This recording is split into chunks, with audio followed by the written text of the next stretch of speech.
Welcome to my channel, Learn with Teacher Ali.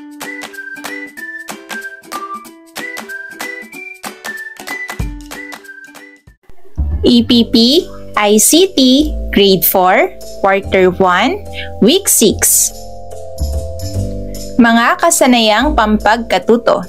Nakagagawa ng iba't ibang uri ng desktop publishing document gamit ang mga icon o ang mga editing element tools. Para sa Day 1 hanggang Day 2, ang ating tatalakayin ay tungkol sa paggawa ng publishing document o brochure. Mga layunin sa paggawa ng brochure. Una, matututuhan ang mga pangunahing bahagi ng isang brochure tulad ng front cover, mga pahina ng impormasyon, at back cover. Malalaman nila kung paano ito isasaayos para sa epektibong komunikasyon. Pangalawa, matututuhan ng mga mag-aaral ang pagpili ng tamang kulay, font style at mga larawan na makatutulong sa pagpapahayag ng mensahe at pagpapakita ng profesional na anyo. At pangatlo, matulungan ang mga mag-aaral sa pagbuo ng kanilang sariling brochure para sa isang particular na layunin. Ito ay maaaring promotional brochure para sa isang event, informational brochure tungkol sa isang lugar, o promotional material para sa kanilang sariling gawang produkto o serbisyo. Mga bata, sino sa inyo ang may karanasan na sa paggawa ng desktop publishing document? Ano ang inyong mga ginamit na tools o features? Ano ang inyong mga natutunan mula dito? Ang ating pag-aaralan ngayon ay tungkol sa mga pangunahing konsepto ng desktop publishing sa paggawa ng inyong sariling brochures. Narito ang ilang termino na ating matatalakay sa ating pag-aaral. Icon, layout, resize, align, at rotate. Ano nga ba ang mga icons na may kaugnayan sa pag-aayos ng layout? Paano mapalitan ang sukat ng mga elemento tulad ng mga larawan? At anong mga tool ang ginagamit para iangkop ang mga elementong teksto at larawan? Narito ang mga pangunahing icon at editing element tools sa desktop publishing software. Una ay page option. Sa pahina ng disenyo, mag-click ng isang sukat at pagkatapos ay sa pag-setup ng pahina. I-click ang mga pagpipilian na gusto mo at pagkatapos ay i-click ang OK. Gamitin ang mga pagpipilian sa dialog box na ito upang mag-open para sa isang laki ng pahina o bumuo ng isang pasadyang laki ng papel para sa iyong publikasyon. Kapag nag-open ka ng design template, halimbawa arrows o banded, ang disenyo ay tila nakapatong sa laki ng pahina.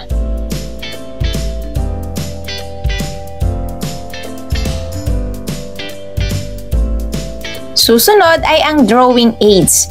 Mula sa toolbar ng mga bagay sa kaliwang bahagi ng screen, piliin ang kinakailangang tool sa pagguhit. Ilagay sa gitna ng crossbar kung saan dapat magsimula ang linya o hugis. Piliin at i-drag ang pointer sa anumang direksyon upang bumuo ng bagay. At bitawan ang pindutan ng mouse. Narito ang halimbawa kung nais mong gumawa ng anumang drawing, go to tool at mula roon ng isang tool sa pagguhit na may arise kasama ang hugis ng imahe. Number 3 ay ang text, paragraph, and rulers. Sa tab na Home, piliin ang Paragraph Launcher upang makita ang dialog box ng paragraph. Piliin ang Spacing tab. Sa ilalim ng line spacing, sa pagitan ng mga linya kahon, i-type o mag-open para sa halaga ng spacing na gusto mo sa pamamagitan ng linya ng teksto. Mag-click sa mga gabay sa disenyo ng pahina, mga gabay sa grid at baseline. Pindutin ang Baseline Guides tab. Sa ilalim ng horizontal baseline, ngunit ang halaga ng puwang na gusto mo sa pagitan ng mga baseline sa kahon ng spacing.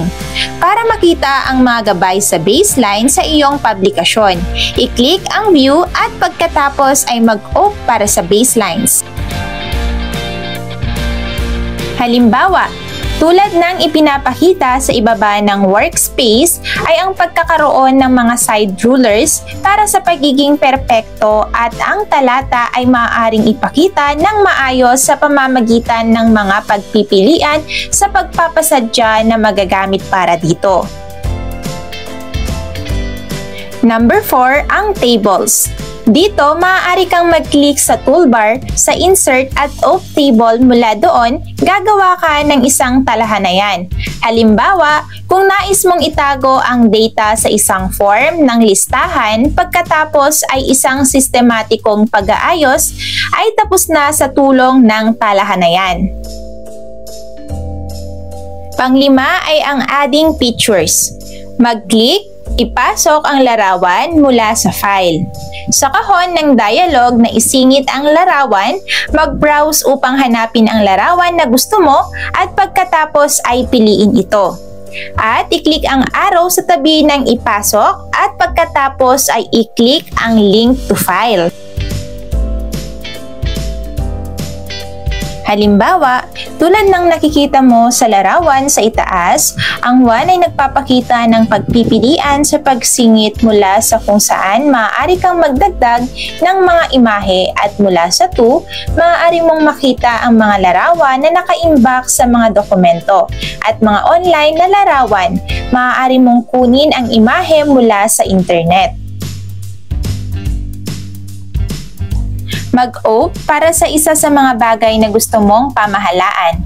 Piliin ang tab na format na lilitaw sa kanang dulo ng ribbon kapag nag-off ka sa bagay at pagkatapos ay piliin ang selection pane. Ang selection pane ay bubukas kasama ang lahat ng iyong mga bagay na nakalista. Pang-7, Master Catalog Pages. Halimbawa, kung gusto mong gumawa ng isang catalog na maglilista ng ilang mga produkto, pagkatapos ay maaaring gusto mong simulan ang iyong catalog sa pamamagitan ng pagpili ng isa sa mga paunang disenyo ng mga lathalain ng catalog ng publisher. Sa bagong lathalain, i-click ang mga lathalain para i-print, i-click ang mga catalog at pagkatapos ay piliin ang disenyo na gusto mo. Ngayon mga bata, gagawa kayo ng sarili ninyong brochure gamit ang mga natutuhang icons at editing element tools. Ang tema ng inyong brochure ay tungkol sa karangalang nakamit ng ating paaralan.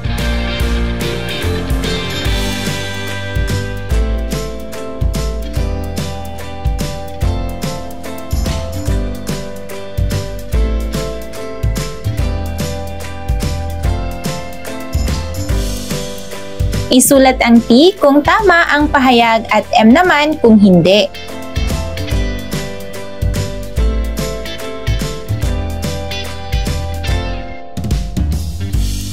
Subuking ayusin ang mga ginulong salita sa kahon. Isulat sa iyong kwaderno ang mabubuo mo.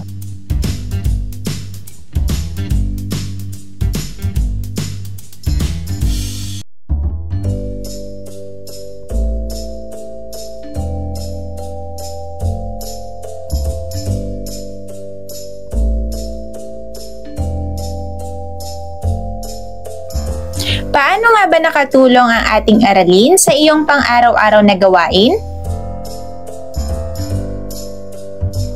Para naman sa day 3 hanggang 4, ang ating tatalakayin ay ang paggawa ng publishing document sa invitation card.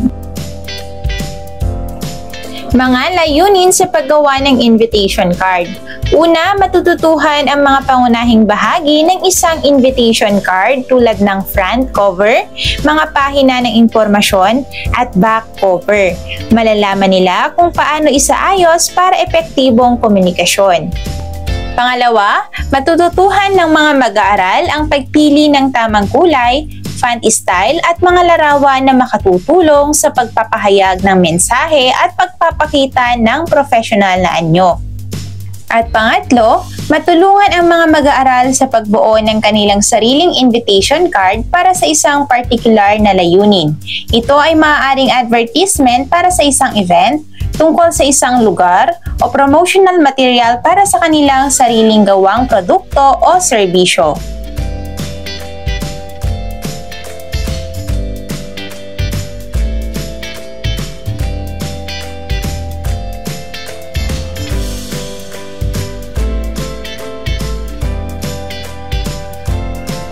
Ang ating pag-aaralan ngayon ay tungkol sa mga pangunahing konsepto ng desktop publishing sa paggawa ng inyong sariling invitation card.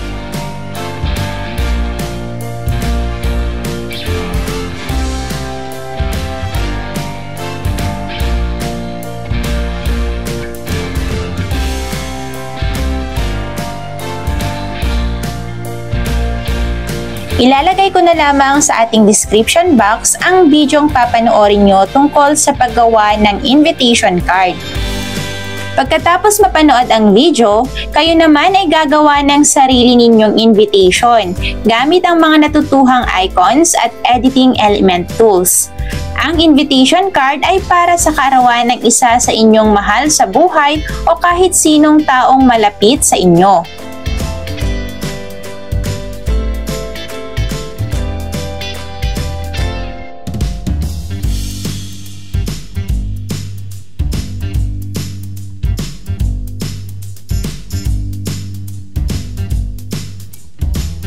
Punan ng angkop na salita ang bawat patlang ayon sa konteksto ng pangungusap. Piliin ang sagot sa mga pagpipilian sa ibaba.